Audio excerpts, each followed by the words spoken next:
আসসালামু আলাইকুম। অ্যান্ড্রয়েড 8 এর পক্ষ থেকে আপনাদের সবাইকে জানাচ্ছি শুভেচ্ছা। আমি আজকে আপনাদের দেখাবো কি করে ইমো অ্যাকাউন্ট তৈরি করতে হয়। তো চলুন শুরু করা যাক। প্রথমে আমরা প্লে স্টোরে ঢুকব। প্লে স্টোরের উপরের সার্চ অপশনে গিয়ে লিখব ইমো। ইমো লিখে সার্চ দিলে চলে আসবে। ইমোতে প্রেস করে চলে আসব। তারপর এখানে ইনস্টল লেখা আছে, আমরা ইনস্টল প্রেস করব। নিচে দেখব অ্যাকসেপ্ট, এখানে প্রেস করব। তারপরে আমাদের অ্যাপসটি ডাউনলোড হওয়া শুরু করবে। তো খুব অল্প সময়ে ডাউনলোড হয়ে যাবে আশা করছি।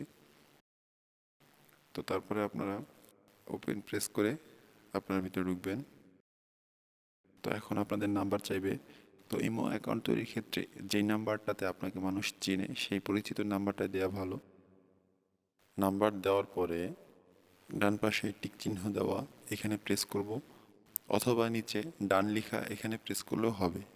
এরপর আমাদের দেওয়া এই নাম্বারে একটি ভেরিফিকেশন কোড যাবে। মেসেজ অপশনে গিয়ে আমরা কোডটা দেখে এখানে এসে কোডটা লিখে দেব। কোড দেওয়ার পরে আমাদের নাম লেখার একটা অপশন আসবে। তো এখানে আমাদের নাম দিয়ে দেব। নাম দেওয়ার পরে আমরা এখানে উপরে ডান বাটনে প্রেস করব। এখানে প্রোফাইল পিকচার দেওয়ার একটা অপশন আসছে। তো প্রোফাইল পিকচারটা দিলেও দিতে পারি, এখন না দিলে আমরা ডান প্রেস করলে ওকে হয়ে যাবে। তো আমরা প্রোফাইল পিকচার দেওয়াটাও শিখে নেব একসাথেই। এই ক্যামেরার চিহ্নের ওপর প্রেস করব।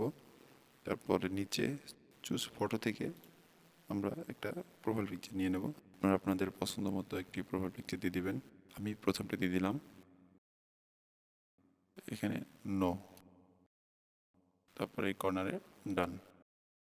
তো দর্শক, আমাদের ইমো অ্যাকাউন্ট তৈরি করা হয়ে গেল। তারপর নিচে দেখুন, নিচে বাম পাশে কর্নারে সেটিংস অপশন আছে। তো এখানে আপনাদের বিভিন্ন অপশন আছে। তো পরবর্তীতে কোনো টিউটোরিয়ালে এই নিয়ে বিস্তারিত কথা হবে। এই ছিল আজকে আমাদের টিউটোরিয়াল। যদি বুঝতে কোনো সমস্যা হয় কমেন্ট বক্সে কমেন্ট করে জানাবেন।